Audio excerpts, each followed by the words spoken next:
Bonjour tout le monde. Je vous présente maintenant la dernière section là, de la semaine 4. Dans le fond, les règles concernant les chemins de câble.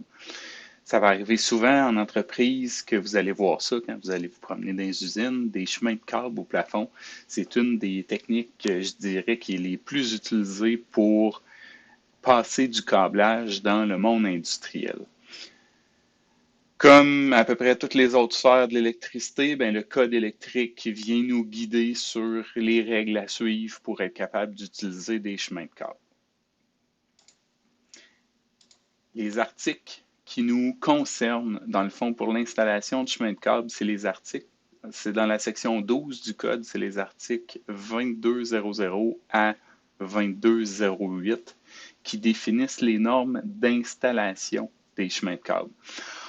Euh, on parle ici des normes un petit peu plus mécaniques, dans le sens que l'installation mécanique des chemins de câble a son importance. OK? Parmi cette norme, on retrouve, dans le fond, faut considérer qu'un chemin de câble va supporter des câbles, va supporter un certain poids. Donc, le manufacturier va nous donner des façons de faire puis des normes à ne pas dépasser. Donc, il va nous dire, je suis capable de supporter tel poids. On a besoin d'installer des soutiens à telle distance pour être capable de supporter tel poids. C'est sûr que le code nous dit qu'il faut que vous respectiez les restrictions du manufacturier pour être capable de supporter les charges qui sont requises. Ensuite, les chemins de câble peuvent traverser des murs. OK? Ils peuvent traverser des murs dans le cas où c'est des murs qui sont incombustibles. OK? On a un mur de bloc, il n'y a pas de problème, on peut traverser le mur.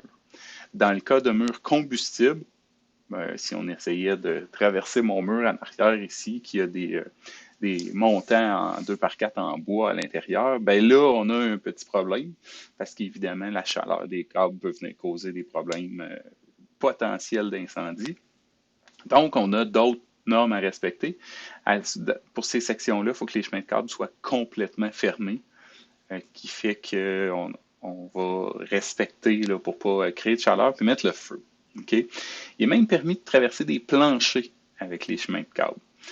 Euh, Là, on n'a pas tout à fait les mêmes règles qu'avec les murs. C'est un petit peu étrange, là, mais il faut traverser des planchers dans des endroits qui sont, dans des emplacements qui sont secs. Bon, probablement pour pas que ça fasse une chute d'eau à l'étage d'en dessous. Mais les chemins de câble doivent être complètement fermés et munis de coupe-feu. OK? On doit également protéger les câbles qui sont à l'intérieur au moment où on traverse un plancher jusqu'à une hauteur de 2 mètres. Donc, il faut protéger mécaniquement les câbles qui passent dans le chemin de câble. Okay? Fait que ça, c'est des petites règles de base pour l'installation des chemins de câble. Ensuite, si on continue, on va revoir un petit peu une notion qu'on a déjà touchée un petit peu quand on a parlé des transformateurs. Dans le fond, quand on a parlé des transformateurs, on a parlé de mise à la terre. On parle aussi souvent dans le cas de continuité des masses. Je vous démêlerai un petit peu les deux là, quand on sera en présentiel ensemble. Euh, Dans le cas des chemins de câble, on parle de continuité des masses. Okay? Ça veut dire que le chemin de câble, il faut qu'il soit relié à la Terre d'une certaine façon. Il y a différentes façons de faire. Dans le fond, les chemins de câble, souvent, c'est des structures qui sont métalliques.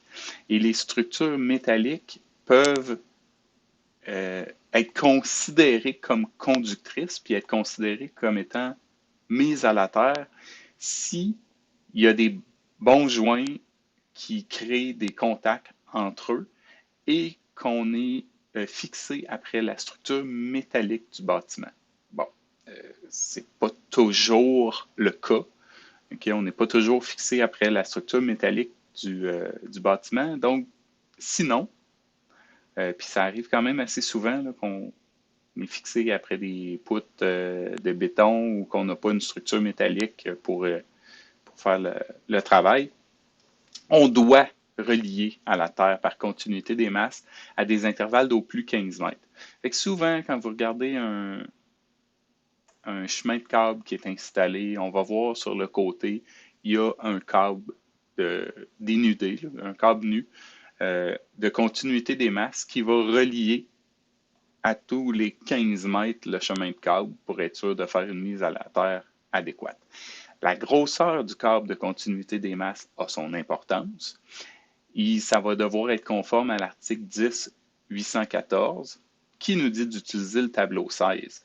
Le tableau 16, ce qu'il dit, c'est que faut considérer le courant admissible du plus gros conducteur qu'on utilise. Dans ce cas-là, ça va être le plus gros conducteur qui passe dans notre chemin de câble, qui va compter pour le tableau 16. Donc, courant admissible du plus gros conducteur. Donc, pas le courant qui passe réellement dedans, mais le courant qui est capable de supporter en fonction des autres tableaux du câble. Maintenant, dans les chemins de câble, on ne peut pas installer n'importe quoi comme conducteur. Okay? On est restreint sur certains des conducteurs qu'on peut mettre dedans. Il y a un article qui le spécifie, c'est l'article 12.22.02 et le tableau 19, qui réfère au tableau 19 qui donne des spécifications ou des sortes de câbles, devrais-je dire, dans plusieurs situations, dont les chemins de câble. Dans les chemins de câble qu'on retrouve souvent, c'est du câble blindé qu'on appelle du TEC. Il y a une armature métallique autour pour protéger les câbles. Ça, c'est un câble qu'on retrouve souvent dans les chemins de câble. Sinon, il y a aussi le câble TC. Le câble TC en anglais, c'est pour tray cable. Donc, c'est du câble qui est fait pour les chemins de câble. Mais vous regarderez un petit peu le tableau 19, là, il y a même pour le câble TC, il y a certaines restrictions. Il y a une grosseur minimum qu'on peut utiliser, puis dans certaines situations, il faut le protéger.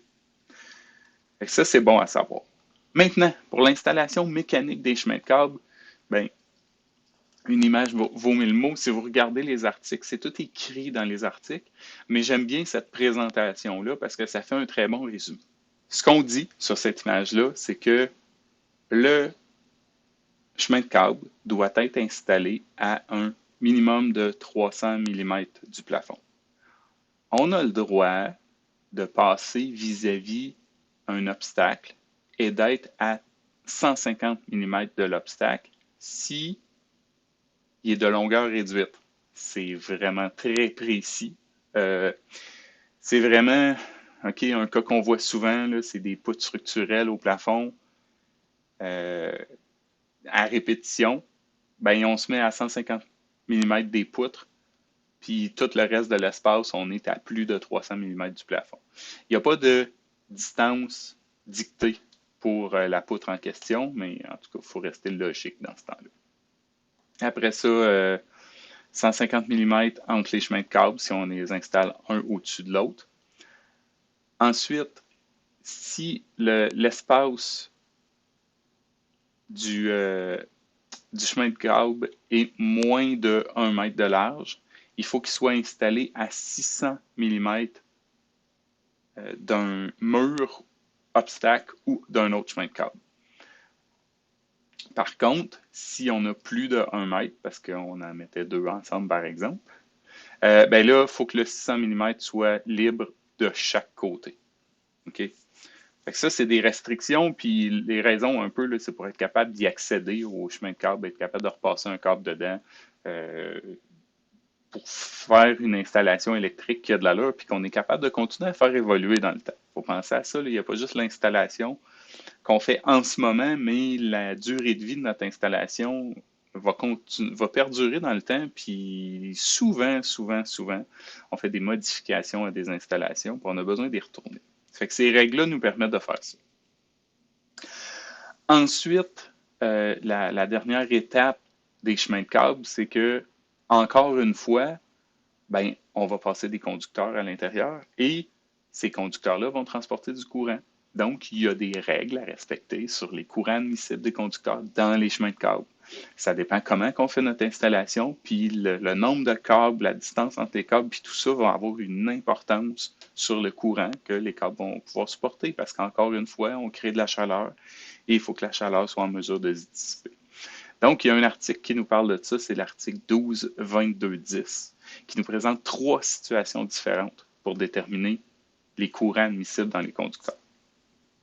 Dans le fond, on a je vous résume les trois situations, c'est que si la distance entre nos câbles est 100% de la grosseur du câble, donc j'ai un câble de cette grosseur-là, je me laisse tout cet espace-là, puis j'en remets un autre, donc on a 100% du diamètre du câble entre les conducteurs, ben on utilise, comme on faisait tout le temps, les tableaux 1 à 4 pour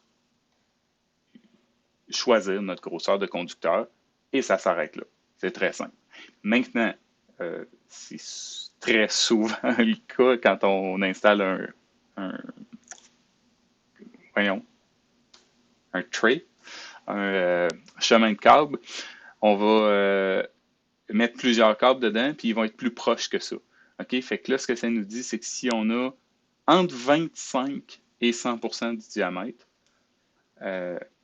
on va utiliser le tableau 1 à 4 pour sélectionner notre grosseur de conducteur initialement, mais on va appliquer les facteurs de correction du tableau 5D. Donc, encore une fois, ça veut dire que si j'ai plusieurs conducteurs, bien, on va réduire le courant qui va être admissible dans les conducteurs. Et par le fait même, on va devoir réviser notre protection pour le câble. Si la distance entre les câbles est inférieure à 25% du diamètre, donc ça arrive quand même assez très fréquemment, qu'on passe plein de câbles dans le chemin de câble, puis qu'on se ramasse avec des câbles collés les uns sur les autres, ben là, on utilise encore les tableaux 2 à 4 pour faire notre sélection, mais on applique le facteur du tableau 5C. Dans tous les cas, si la température de notre pièce ou de nos pièces ou la température dans laquelle le chemin de câble passe, on doit en plus appliquer les facteurs du tableau 5A. OK? Donc, c'est des règles de base dites à l'article 2210